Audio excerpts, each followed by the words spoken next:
Dear Great Pumpkin, I'm looking forward to your arrival on Halloween night. I hope you will bring me lots of presents. On Halloween night, the Great Pumpkin rises out of the pumpkin patch and flies through the air to bring toys to all the good little children everywhere. Wouldn't you like to sit with me in the pumpkin patch on Halloween night and wait for the Great Pumpkin? There are 3 things I have learned never to discuss with people: religion, politics, and the Great Pumpkin. Well, this is definitely one of my favorite podcasts we do every year, and I'm not sure if it's because of the beers we're trying or if it's because usually the look on your face when I ask you that, hey, we're going to do one of these podcasts I know. again. You've been trying to get me to do this for 2 or 3 weeks, and I've deferred. You have deferred for sure. I tried to opt out, but it was in my contract. I had to be here for this one. It finally, I think, was when I was like almost requested by the fans of AboutBeverages.com. It almost went because I was going through the website looking at different things, and it was, wow, people are looking at this podcast from last year.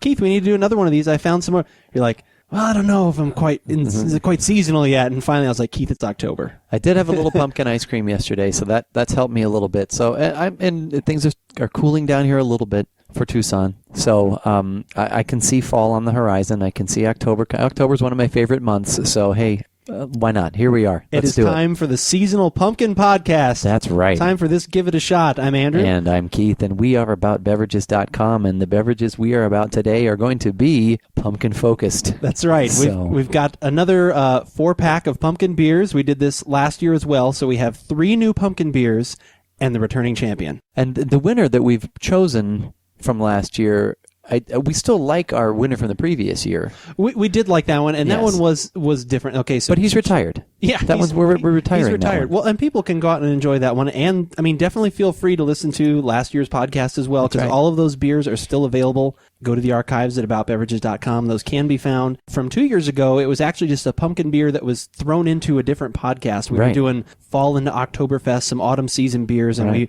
we broke out the Shipyard Brewing Pumpkinhead, which was still very good. It's definitely on the lighter side. It's more of that, kind of lighter ale, lager kind of thing, and that one was very good. We liked it.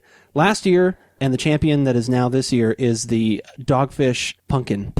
That's what we've gone with. Pumpkin beer. And that was, and we liked that one almost because it didn't go full hog with the whole pumpkin beer thing. It was pumpkin, but not so much. Right. It was a great beer with just a nice balance of spices and just hearty. It was was good. So that's the one that's still on top for this year. But we've got 3 others. And what one are we going to start with? We are starting with the Harvest Pumpkin Ale from Blue Moon. Obviously, it's a seasonal. Yeah, year-round, right? Yeah. It's about $8 for a 6-pack right now, and comes in at 5.7% alcohol. So a pumpkin ale we are starting with. We are starting with that. Okay, let's go into Blue Moon. No stranger to the podcast. We've had many of their seasonals on. Usually, actually, that's kind of what we've done is their seasonals. Coors, right, owns Blue Moon, isn't that correct? Okay, this one's not on the podcast anymore. Okay, we're going to the next beer. No, I'm just kidding. Hey, you never know. They might get a winner. We did like one of their spring seasonals. Yeah, most of what we liked was just being able to say kefir. Oh, that's right. It had the kefir lime in it. That's right. Kefir lime or whatever. Kefir Sutherland. We had a lot of good references there. Well, it doesn't look like a pumpkin. I really wanted to. I was hoping when we poured it, I was going to be able to say the color of pumpkin, but I can't. That would be a lie. Yeah. No, that's just that's a copper. Yep. Kind of hitting the copper again.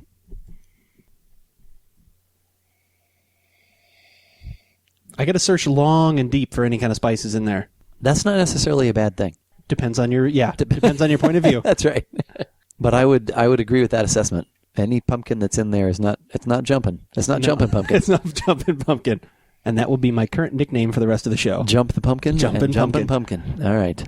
Yeah, at the very back, if you take a really big sniff, get a little spices. Other than that, just some simple kind of malty, bready aromas, and that's really about it. Little light sweetness, light kind of brown sugar sweetness, but that's about it. We didn't pick up a lot of spice in the aroma, and there's not a lot of spice in the taste, but there is pumpkin in there. Yes. The pumpkin is very pleasant, actually. It's a very nice, balanced pumpkin pie flavor, like kind of the canned pumpkin pie flavor, like dumping out that kind of mix. Yeah. That's already gone. Like I said, very kind of just light spices, but they don't hang around. The beer overall is pretty clean at the end. A little bit dry, middle of my tongue kind of. That's kind of going on, but Yeah, actually some really nice pumpkin flavor. Just really nice middle-of-the-road pumpkin flavor. That is quite tasty. Well, once again, it's good as you take a couple sips, the layers don't build. Sure. Each layer dissipates before the next sip. We find that a lot. It seems like with a lot of the pumpkin beers usually kind of are on the lighter side like that. I don't think any of these will either. I kind of would at some point like someone just to like make an imperial pumpkin beer and it just knocks me over with everything. Like it literally, like when I go to pour it, it looks like the cookie dough Gatorade that Will Ferrell like pours on. It's just like that thick.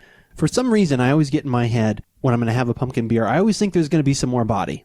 A little extra something. And I think maybe that's what I'm looking for in like the ultimate pumpkin beer. And I think that's kind of why we did like the Dogfish one last year, because that had a little more heft to it. It was like a good, heavier, beer. But this is very nice. It's very refreshing. Yeah, like it I is. said, the pumpkin flavor is very good. Yeah. Not overly dominant, but just nice. It's a good first start. Good start. So with every beginning, you have to come to the middle, I guess, and that's where we'll go with our next pumpkin beer. This is the Shock Top Pumpkin Wheat from their, I know, surprising seasonal collection as well. Yeah, I know, surprising. These they are all don't do this seasonal one year round? No, they don't either. Oh, What's up with bizarre. that? They're missing a trick there. What's the alcohol content on this 5.2, slightly Okay. less than the last one, but And in that about the same kind of 6-pack price range too, right? yeah, $8 for a 6-pack. All right, we're just going to be moving on, rolling right through here. So yeah, definitely the first one was a nice start. Now this is a wheat, and actually as we were going to grab this one, we also noticed that the Blue Moon was also. It doesn't Maybe it doesn't feature it on the big portions of the label, but if you read the description, it does say that they add some wheat in there to balance out the flavors. Okay, so maybe not a true Which I think wheat was beer, good. but just kind of throwing some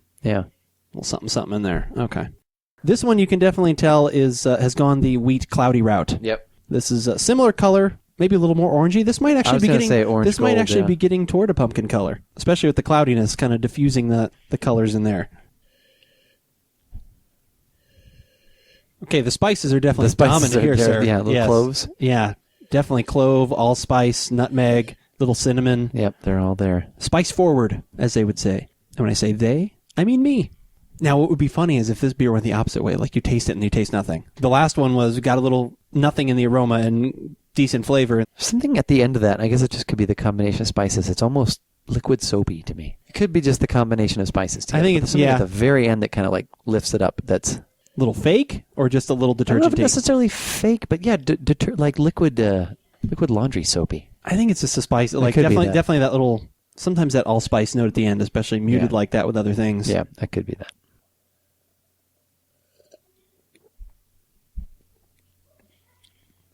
Leaves me feeling like I was chewing on a piece of big red gum. Cinnamon really comes through. It almost feels like, this is going to sound stupid, it almost feels like powdery. You know what I mean? Like there's so much of that flavor. It almost feels like there's like a scoop of that like cinnamon powder or spices in there with it. You know what I mean? The way Yeah. it To me, the way it hits my soft palate and stuff like that. There's something about it that's just very dry and a little bit unpleasant. I don't get the actual pumpkin. No. I just get spices. I get cold water and spices. A little more than cold water, but it's just kind of thin, not a lot of depth, and some spice. And again, with the wheat beer, you think you'd get a little more something out of the body too, or something. A little more kind of viscosity or something going on there. And it's just, a lot of spices, and that's it. And it doesn't make me necessarily think of pumpkin. It makes me... No. There are those aromas that could be associated with them, but this one doesn't take me to pumpkin. This, wow. I know. This almost reminds me more of like walking into a store around Christmas time and all you do is smell cinnamon and like heavy notes of all those spices. So Potpourri. it's that potpourri kind of aromas, and that taste is in here. Like, yeah, not specific to pumpkin, just holiday spices. This one's definitely not going to challenge for the crown. I have No, to this say. one's already out. Yeah, this one's out. But we do have one more. We do. We've That's got good. one more before we get to the Dogfish And the reigning again. champion. That's right. That's right, the reigning champion. So we are going to move on to pumpkin beer number 3. All right. So we've got a beer from Uinta Brewing Company that they've been on a previous podcast one time with their 17th anniversary barley wine, another one of your favorite beer styles. Oh, yes. And They it do was them all. Yeah. And we actually did that one we thought was pretty good enough too that we were going to try some of their other stuff for sure. Well, and here we are trying some. And here of we their are stuff. because One of they've their, brought us a pumpkin beer. a seasonal offering, Punkin, Punk''N, Harvest Ale. Or is it wheat or just say Harvest Ale? Harvest Pumpkin Ale. Harvest That's what it Pumpkin. says. Okay, Yes. Harvest Pumpkin Ale. And this we one, have. similar pricing, right around that $8 for a 6-pack. Right. The alcohol content on this one's a little bit lower though. 4%. Wow. When you go way below 5, is that like super sessional? Uber sessional. Uber sessional, whatever. You can have like one more on top of it. Ultra sessional. Ultra sessional. That's all right. It's a little cloudy on that one, too. Not cloudy. It's not clear, though. It is not clear like the first beer, But it's got definitely. a coppery orange color. Yep, staying in that same kind of color range, I would say. So this got that nice blend of spices. Right. So this What one is that gives it the backbone? I don't know. The first one has it. The third one has it. The second one didn't. Yeah. There's a thread that holds them all together. There's something else in there that makes you think of the pumpkin part. Makes you think of that, squash, that that kind of flavor definitely comes through. It's almost a creaminess, perhaps, something like that. Well, because this reminds me of when I make a pumpkin pie with that Libby's pie recipe. Yeah. And I'm just trying to think of what's in there, and the only things that are in there are cinnamon, nutmeg. I don't even know if we put cloves. Maybe a little bit of cloves, not much. But there is a cream from there's half and half in that pumpkin pie mix. There's just just something that there's something else extra in here quality. That's, even though this is, I would say, aroma-wise, definitely is more forward than the first one. Right. It's a really good aroma that I like because it has that pumpkin part. It makes me think of pumpkin pie. Yeah, it has that pumpkin component. Because the shock top did not make me think of pumpkin pie. No. It just made me think of spices and, like you said, Christmas potpourri. Yeah, Christmas potpourri. It's good. Yeah, I like this. I don't know if I like it as much as the Harvest. It's very similar. I think it's the Blue Moon, the Harvest pumpkin. It's very similar. Yeah, I would say they're similar. Well, let's find out how similar.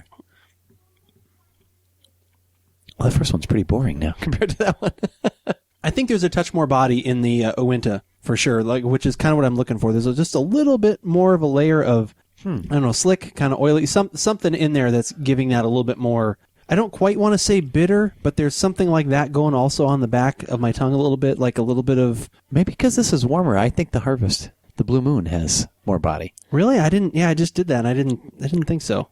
I mean, they're close. I couldn't be a coin flip. But like I said, maybe for me, the warmth may have just been giving the Blue Moon the illusion of more body. The Blue Moon, I think at that temperature, has a little bit more of a heavy, like, sour kind of at the back, like that bread kind of, sourdough kind of thing, like hangs out a little heavier. Mm-hmm. But the Uinta overall over my entire palate, like over my whole tongue, seems to have a little bit more of body. But very similar. Yeah, I don't think I couldn't pick those out in a crowd for sure. But I like that. That's, again, kind of what I like. I think I probably like the Uinta a little bit better. I would probably pick that one. There seems to be a little bit more...